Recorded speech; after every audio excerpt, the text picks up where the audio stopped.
वन्दे वाञ्छितलाभाय चन्द्रार्धकृतशेखराम् वृषारूढाम् शूलधराम् शैलपुत्री यशस्विनीम् दधाना करपद्माभ्याम् अक्षमाला कमण्डलु देवी प्रसीदतु मयि ब्रह्मचारिण्य उत्तमा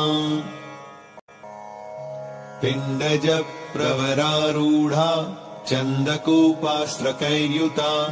प्रसादम् तनुते मह्यम् चन्द्रघण्टेति विश्रुता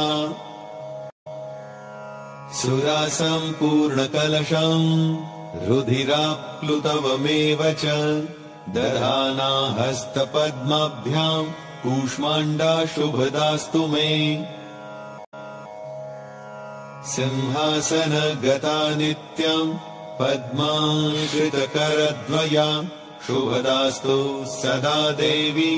स्कन्दमाता यशस्विनी चन्द्रहासोज्ज्वलकरा शार्दूलवरवाहना कात्यायनी शुभम् दद्या देवी दानवघातिनी एकवेणी जपाकर्ण पूरनग्ना स्थिता लम्बोष्ठी कर्णिकाकर्णी तैलाभ्यक्तशरीरिणी वामपादोल्लसल्लोह लताकण्टकभूषणा वर्धनमूर्ध्वजा कृष्णा कालरात्रिर्भयङ्करी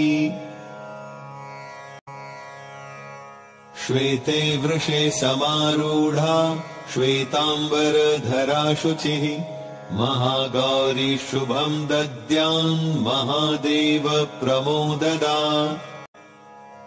सिद्धगन्धर्वयक्षाद्यैरसुरैरमरैरपि सेव्यमाना सदा भूयात् सिद्धिदा सिद्धिदायिनी।